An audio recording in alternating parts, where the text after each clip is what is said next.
After the 2022 presidential election results were announced, some people were expecting a certain reaction from Raila Odinga.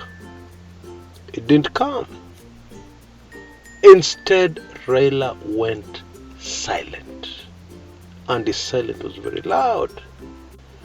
After the Supreme Court of Kenya confirmed the results announced by Wafula Chebukati, confirming William Samoei Ruto as the elected president, many people expected Raila to react. They expected to see Raila Odinga supporters on the streets. It never happened. The closest we came was when Raila threatened to lead a march to the Supreme Court over the ruling. But Raila didn't make a move. Now, almost 3 months after all that drama, Raila Odinga has made his move. And he has announced that starting this week on Wednesday, he will lead major rallies around the country. Some people are even calling it mass action. But Raila has made his move. And the timing, my dear friends, the timing!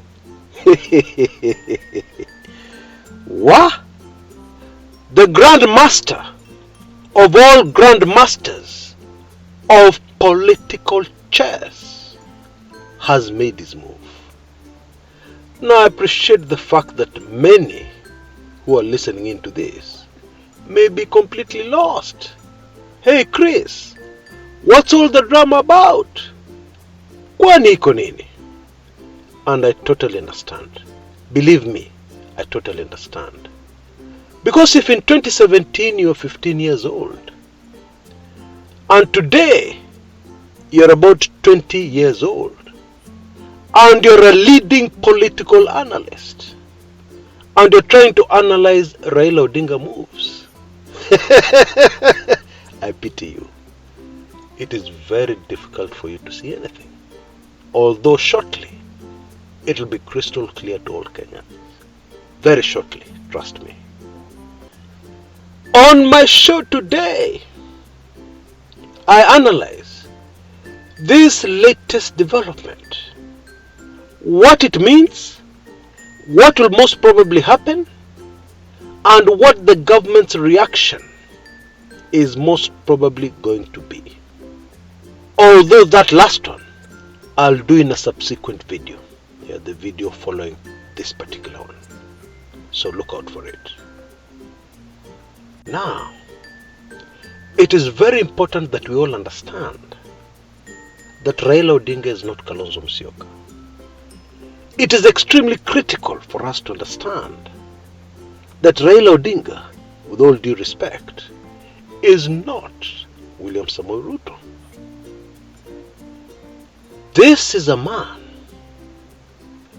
who, when he started his political career, the current president of the Republic of Kenya was not even born. This is a Kenyan who in the late 80s, early 90s, when he was secretly crossing Lake Victoria, going to Uganda, posing as a Catholic father, but being closely monitored by the country's intelligence. Na kulikuwa sniper imemulenga kichwa, na askari anangoja maagizo kutoka Nairobi kufyatua hiyo risasi kumaliza huyo mtu.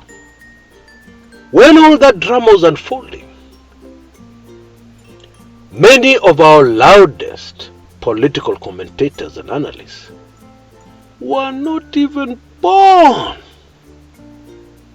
Bottom line, please trust me when I tell you today, Kenyans, brace yourselves. Brace yourselves. Trust me when I tell you that. Because this is a career, a political career, I've followed for a long time. Even when I was still under my political lecturer, learning politics. I had already started following the political career of this patriotic, unique Kenyan called Agwambo. So a very warm welcome to my show today, when I'm going to break it all down for you so that we understand what the fuss is all about. Now, if you're already enjoying this video, please remember to give me a like. If you're not yet a subscriber, unangoja nini? Fanya hivyo tafadhali. Teke. Right guys, twende kazi.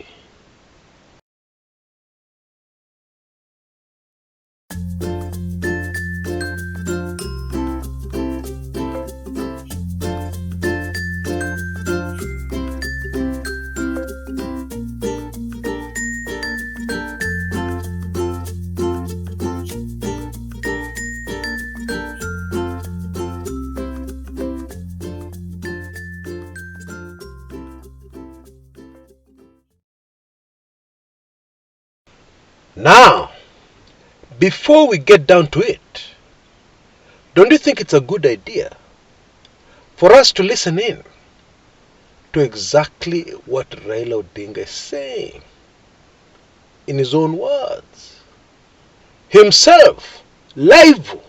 Let's listen in. Yeah, then we'll break it down. Critical issue of independent electoral commissioners.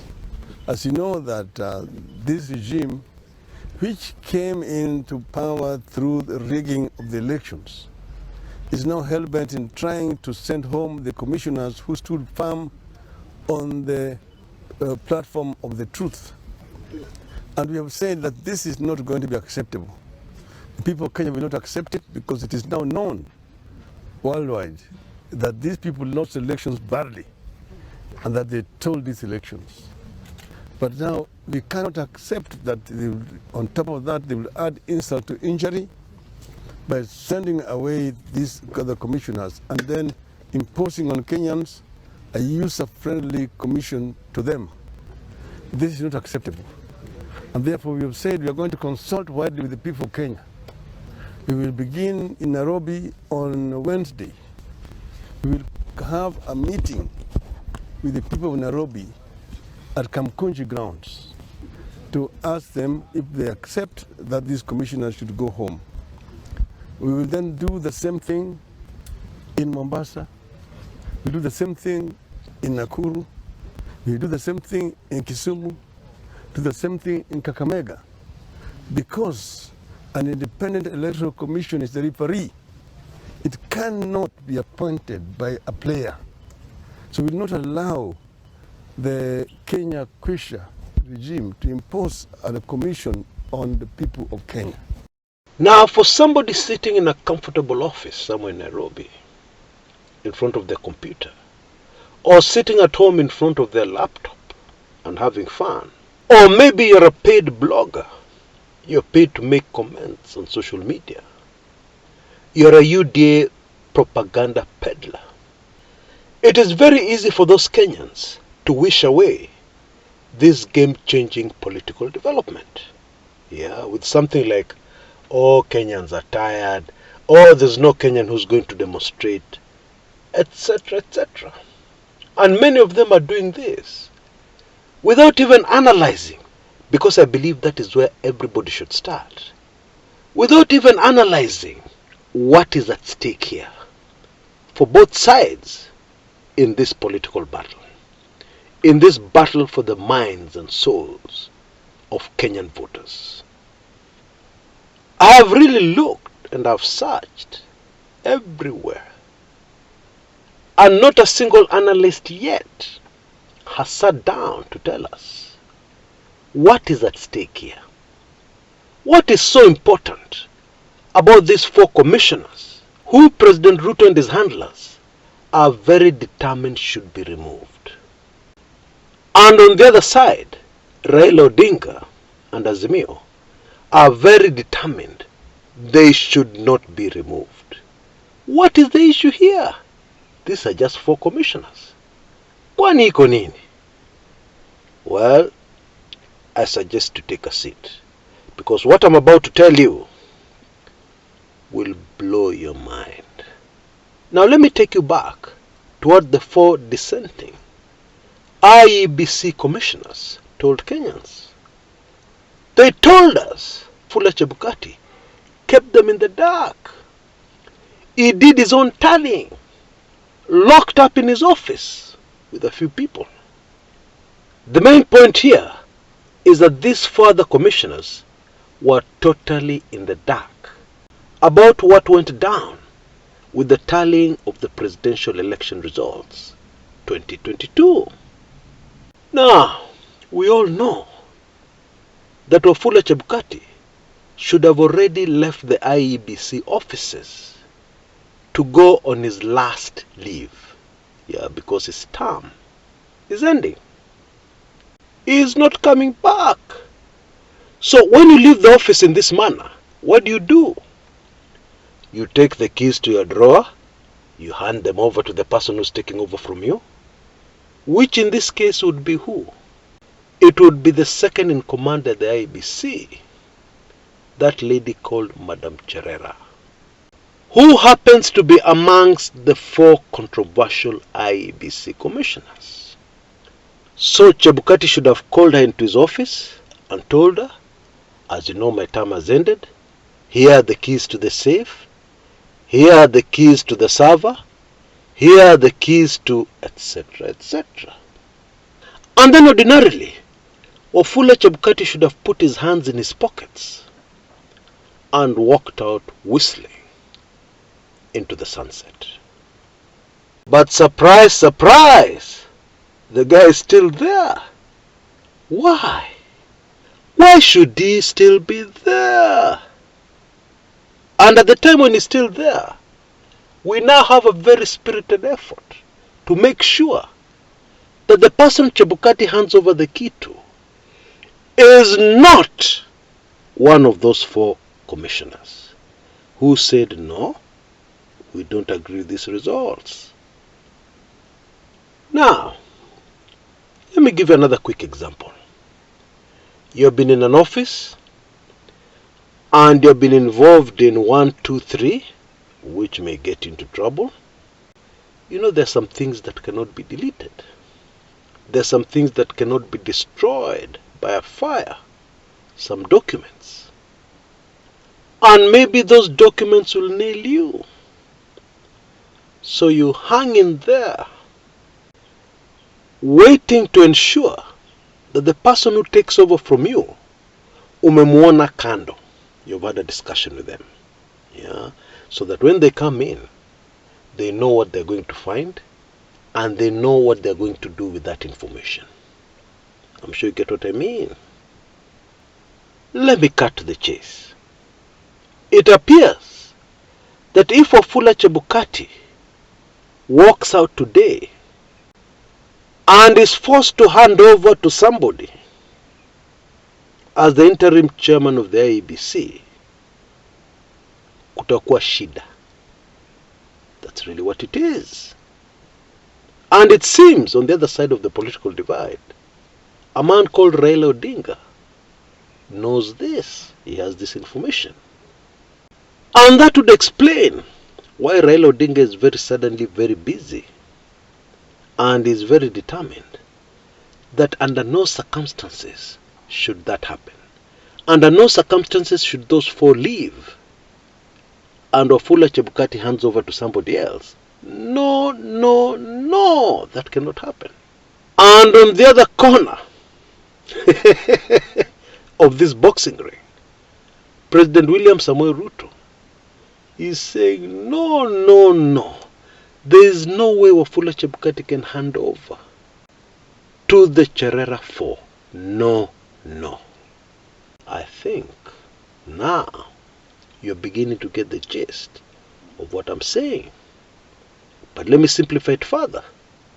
If Wafula Chebukati leaves today and does what he's supposed to do, as per the law, and in good faith, does what he's supposed to do, Then the UDA Kenya Kwanza government. Kwisha maneno. It's as simple as that. To put it in Kenyan language, folks, kimeumana kuumana. That's really what it is. Now, for those who have been following Raila Odinga for some time, you need to ask yourself a very simple question. What has Raila Odinga been very busy doing? Since the Supreme Court pronounced itself and told us that the 5th President of the Republic of Kenya, courtesy of Wafula Chebukati and the Supreme Court, was William Samoei Ruto. What do you think Raila's been doing? Just answer that question. Do you think some documents inside that office where Wafula Chebukati locked himself in to do the tallying with a few of his colleagues, do you think those documents would be of some interest to Raila Odinga? You tell me. What do you think? Folks, the rallies around the country are going to happen. The wounds of Kenyans, the vast majority of Kenyans, from the last presidential election we had in August, those wounds which are yet to heal are going to be once again opened. And anything, and I mean anything, can happen. But whatever is going to happen, and whatever can possibly happen, is not good for the government of William Samoei Ruto. Now in the next video, I'm going to take this a notch higher and analyze the possible response, the possible reaction of William Samoei Ruto, his handlers, and the UDA government. Please look out for that video. As soon as it's ready, you'll see a link on the top right hand corner of the screen towards the end of this video, and I'll also put a link in the description area below. Possibly in the next 3-4 hours it should be ready. That is from the time this video is posted. See you there. Until that time, this is Chris Kumekucha.